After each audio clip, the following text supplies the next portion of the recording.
Part 2. Next morning at breakfast, everyone was rather quiet. Dudley was in shock.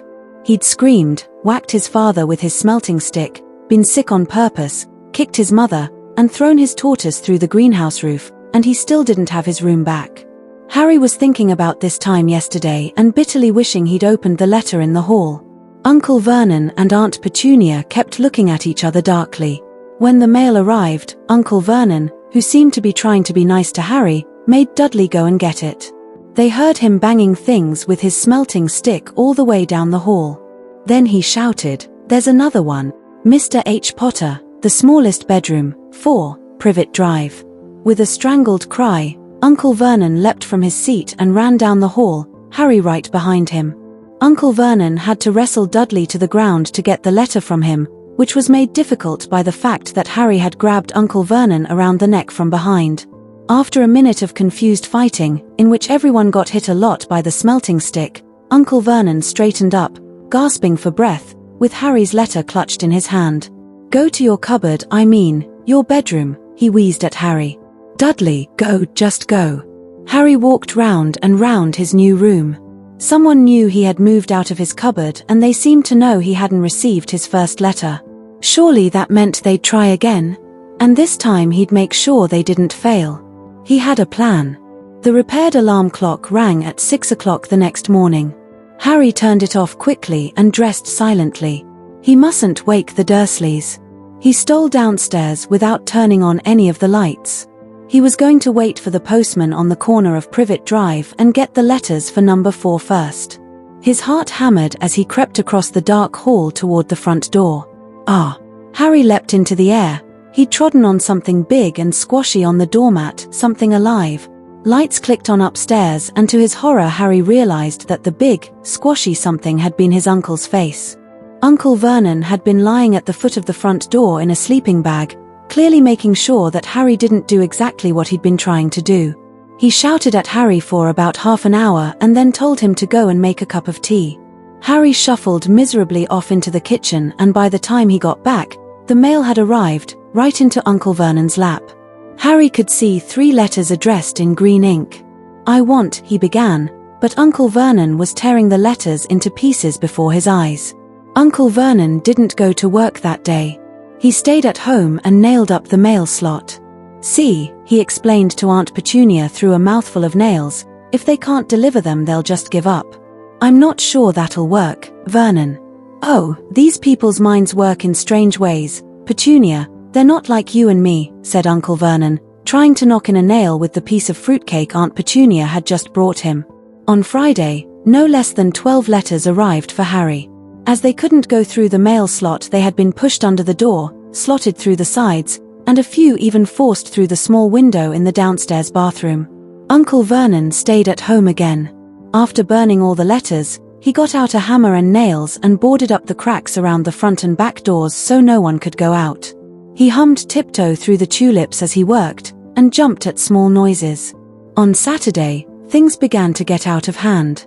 24 letters to Harry found their way into the house, rolled up and hidden inside each of the 24 eggs that their very confused milkman had handed Aunt Petunia through the living room window. While Uncle Vernon made furious telephone calls to the post office and the dairy trying to find someone to complain to, Aunt Petunia shredded the letters in her food processor. "Who on earth wants to talk to you this badly?" Dudley asked Harry in amazement. On Sunday morning, Uncle Vernon sat down at the breakfast table looking tired and rather ill, but happy. No post on Sundays, he reminded them cheerfully as he spread marmalade on his newspapers, "No damn letters today." Something came whizzing down the kitchen chimney as he spoke and caught him sharply on the back of the head. Next moment, 30 or 40 letters came pelting out of the fireplace like bullets. The Dursleys ducked, but Harry leapt into the air trying to catch one. "Out! Out!" Uncle Vernon seized Harry around the waist and threw him into the hall. When Aunt Petunia and Dudley had run out with their arms over their faces, Uncle Vernon slammed the door shut. They could hear the letters still streaming into the room, bouncing off the walls and floor. "That does it," said Uncle Vernon, trying to speak calmly but pulling great tufts out of his mustache at the same time.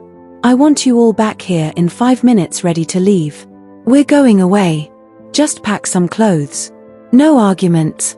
He looked so dangerous with half his mustache missing that no one dared argue. 10 minutes later they had wrenched their way through the boarded-up doors and were in the car, speeding toward the highway. Dudley was sniffling in the back seat. His father had hit him round the head for holding them up while he tried to pack his television, VCR, and computer in his sports bag. They drove. And they drove. Even Aunt Petunia didn't dare ask where they were going. Every now and then Uncle Vernon would take a sharp turn and drive in the opposite direction for a while. Shake 'em off, he would mutter whenever he did this.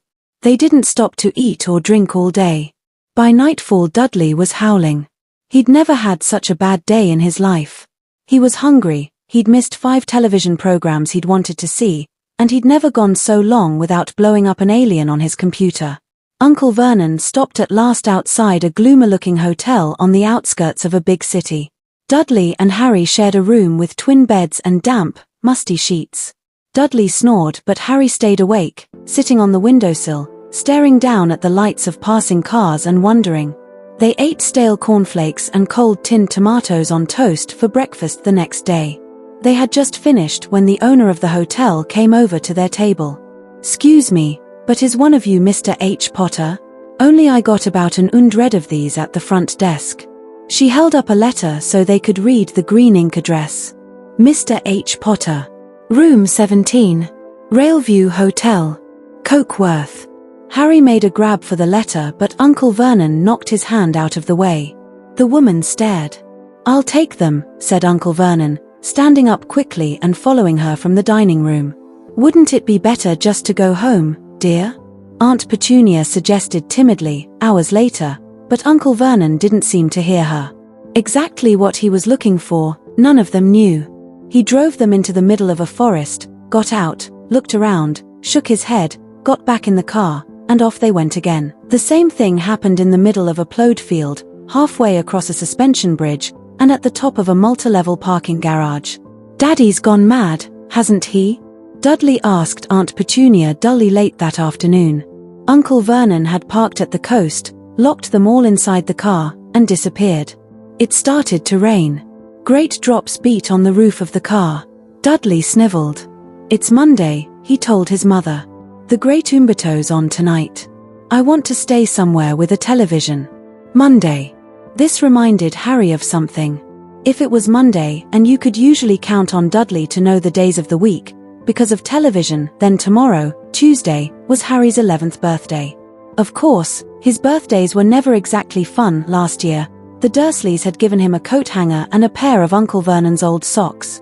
Still, you weren't 11 every day. Uncle Vernon was back and he was smiling. He was also carrying a long, thin package and didn't answer Aunt Petunia when she asked what he'd bought. "Found the perfect place," he said. "Come on, everyone out." It was very cold outside the car. Uncle Vernon was pointing at what looked like a large rock way out at sea. Perched on top of the rock was the most miserable little shack you could imagine. One thing was certain, there was no television in there. "Storm forecast for tonight," said Uncle Vernon gleefully, clapping his hands together. "And this gentleman's kindly agreed to lend us his boat." A toothless old man came ambling up to them, pointing, with a rather wicked grin, at an old rowboat bobbing in the iron-grey water below them. "I've already got us some rations," said Uncle Vernon, "so all aboard." It was freezing in the boat. Icy sea spray and rain crept down their necks and a chilly wind whipped their faces.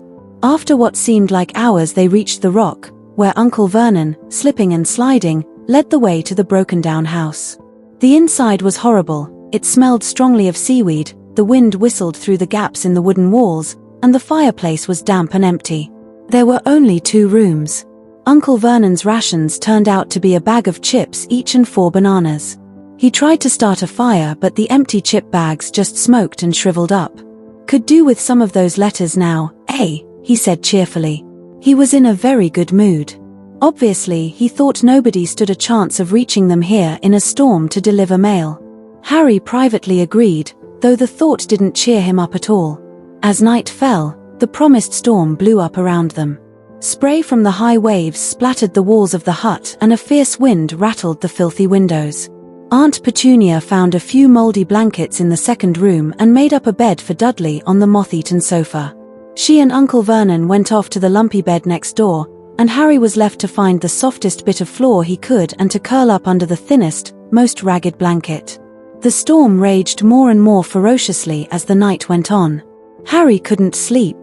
He shivered and turned over, trying to get comfortable, his stomach rumbling with hunger. Dudley's snores were drowned by the low rolls of thunder that started near midnight.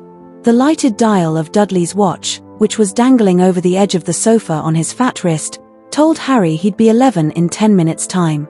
He lay and watched his birthday tick nearer, wondering if the Dursleys would remember at all, wondering where the letter writer was now. 5 minutes to go.